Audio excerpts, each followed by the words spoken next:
Assalamualaikum warahmatullahi wabarakatuh. Selamat berjumpa kembali dengan Pak Latif. Anak-anakku kelas 11 MA Ribatul Mutalimin Kota Pekalongan yang saya cintai. Di kelas 11 ini anak-anak akan belajar bareng dengan Pak Latif dua mata pelajaran. Apa saja itu? Yang pertama KN1, yang kedua adalah pelajaran prakarya. Dengan kondisi yang seperti ini, ya tetap kita akan belajar bareng dengan metode daring. Oleh karenanya, anak-anak semuanya di rumah tetap jaga kesehatan, ya, supaya kita biar cepat nanti bisa belajar tatap muka bareng. Itu saja untuk kata pembukanya, ya.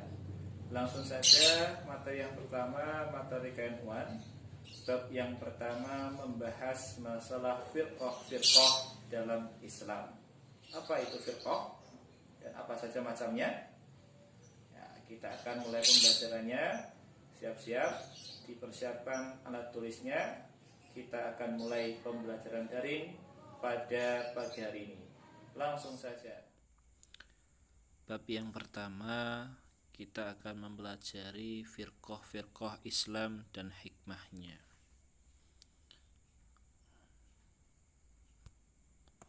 Nah, untuk memahami firqah dalam Islam dan hikmahnya, ada beberapa indikator pembelajaran.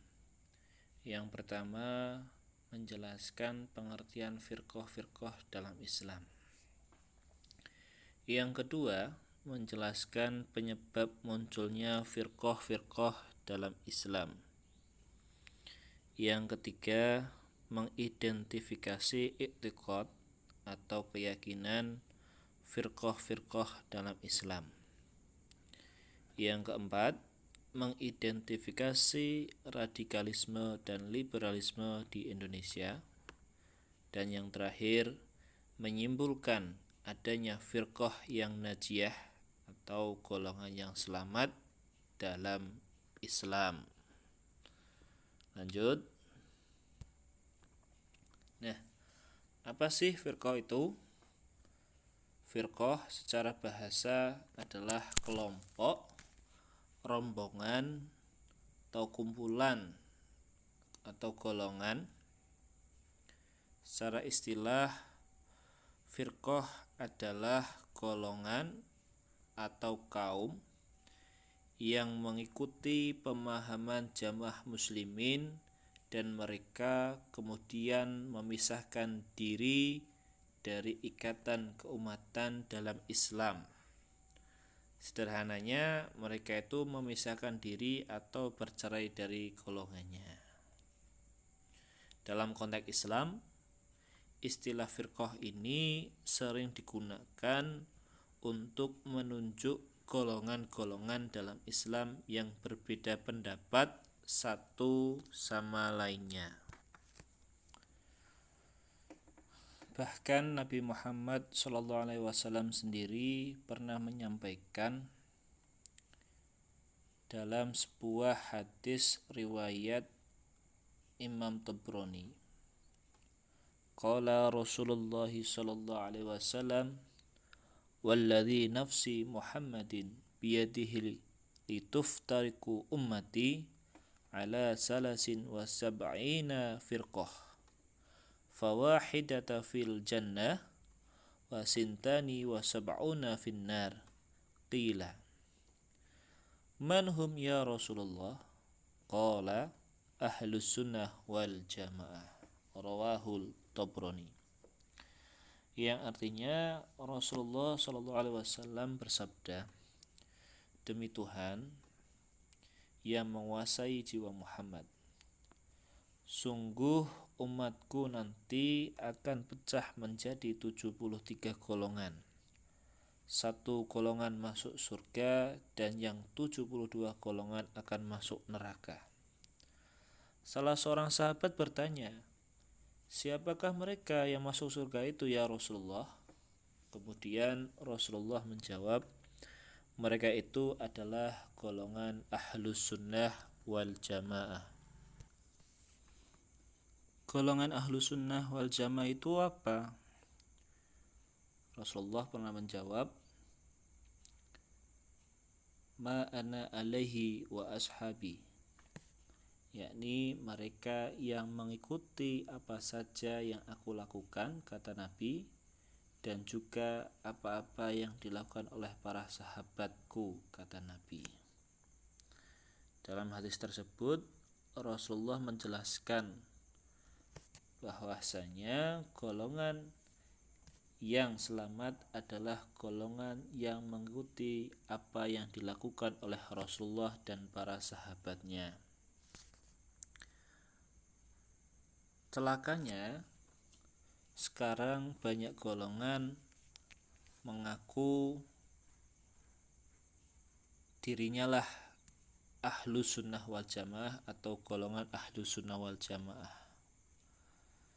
Nah, inilah yang kemudian memunculkan firqah-firqah di dalam Islam. Nah, oleh karenanya di sini kita akan membahas penyebab munculnya firqah-firqah dalam Islam. Penyebab yang pertama adalah perbedaan ijtihad di kalangan sahabat. Ijtihad ini adalah sebuah usaha mencari ilmu untuk memutuskan suatu perkara yang tidak dibahas di dalam Al-Quran maupun hadis. Nah, semangat ijtihad di kalangan sahabat ini menyebabkan perbedaan pandangan di antara para sahabat.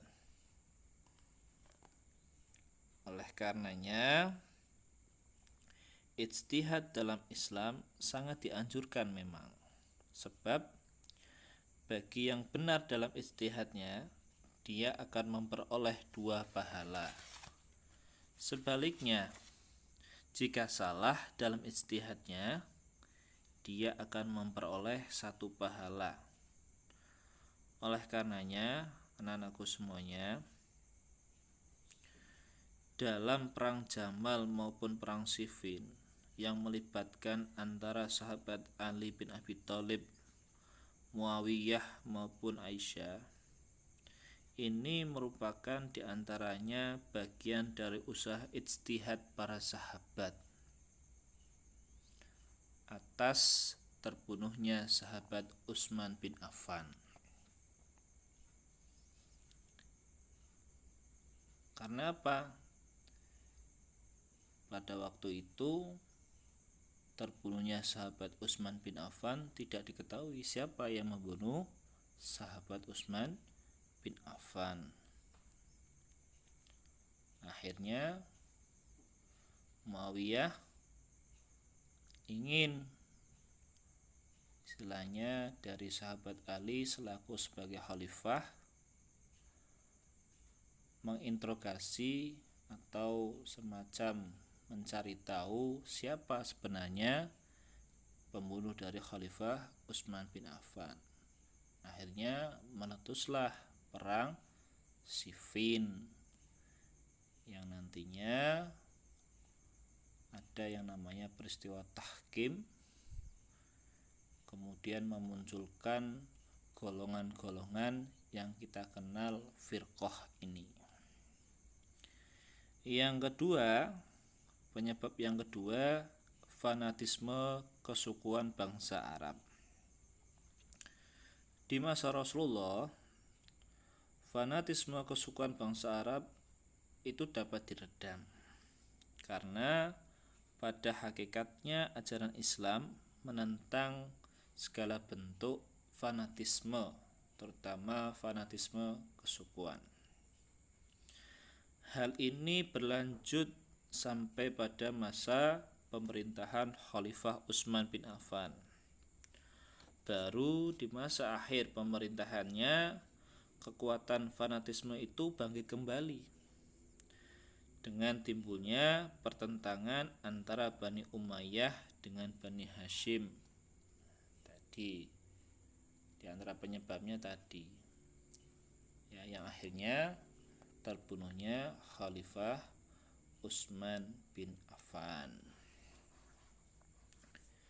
Yang ketiga, perebutan jabatan khalifah. Sudah kita pelajari pada mata pelajaran akidah akhlak. Perebutan jabatan khalifah ini yang akhirnya memunculkan peperangan di dalam tubuh umat Islam itu sendiri.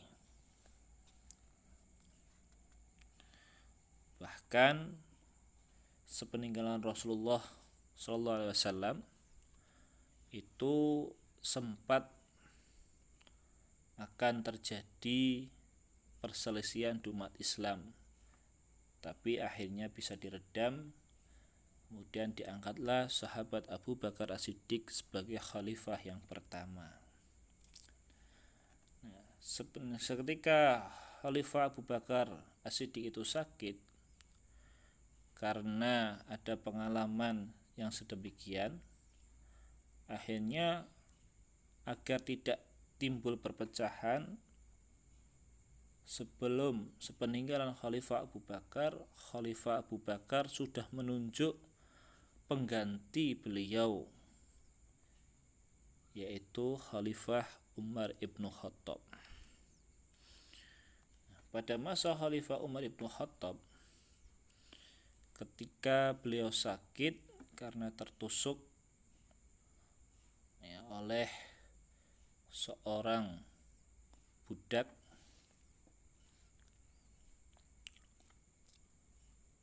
beliau sudah membentuk semacam tim untuk menunjuk siapa pengganti khalifah sepeninggalan Umar ibnu Khattab. Diangkatlah kemudian sahabat Utsman bin Affan sebagai khalifah yang ketiga. Tetapi ketika pada masa kekhalifahan Utsman bin Affan banyak fitnah-fitnah yang bertebaran, di antaranya fitnah korupsi maupun kolusi dan nepotisme. Akhirnya fitnah ini menyimpulkan beberapa kekacauan, banyak umat Islam yang terprovokasi, akhirnya melakukan aksi demonstrasi, sampai akhirnya terbunuhnya Khalifah Utsman bin Affan. Nah, ini belum ada pengganti sepeninggalan Khalifah Utsman bin Affan. Disinilah terjadi perebutan jabatan khalifah. Yang terakhir, propaganda dan fitnah yang ditebarkan Abdullah bin Saba. Siapa Abdullah bin Saba itu? Abdullah bin Saba itu dulunya adalah seorang pendeta Yahudi dari Yaman yang kemudian masuk Islam. Ia datang ke Madinah dengan harapan mendapatkan sambutan dari orang-orang Muslim, sambutan besar. Namun perkiraannya meleset. Tidak ada sambutan sebagaimana yang diharapkan Abdullah bin Saba. Akhirnya ia jengkel. Kemudian Abdullah bin Saba mengambil sikap beroposisi atau bertentangan dengan Khalifah Utsman bin Affan. Kemudian Abdullah bin Saba membuat propaganda kebencian kepada Khalifah Utsman bin Affan sehingga menimbulkan huru-hara, menyebabkan Khalifah Utsman bin Affan terbunuh, dan disinilah mulai muncul perbedaan yang cukup tajam hingga menyebabkan peperangan dan perpecahan umat Islam. Sampai di sini penyebab munculnya firqah-firqah dalam Islam. Nanti barangkali ada hal yang mau ditanyakan, bisa langsung tanya pada grup WA. Insyaallah nanti Pak Latif akan menjawab pertanyaan-pertanyaan dari anak-anak semuanya. Nah, tugas setiap siswa mencari macam-macam firqah dalam Islam dan i'tiqad atau keyakinan dari masing-masing firqah tersebut. Nah, seharusnya ini gampang karena pada kelas 11 sudah pernah saya sampaikan. Kalian tulis di buku kalian, kemudian difotokan. Itu saja yang bisa saya sampaikan pada pertemuan kali ini. Saya minta maaf barangkali masih banyak yang harusnya saya sampaikan karena keterbatasan pembelajaran daring. Insyaallah akan saya lanjutkan di pertemuan selanjutnya. Saya minta maaf barangkali ada kata-kata yang kurang berkenan. Akhirul kalam, Allahul muwafiq ila aqwamit thoriq. Assalamualaikum warahmatullahi wabarakatuh.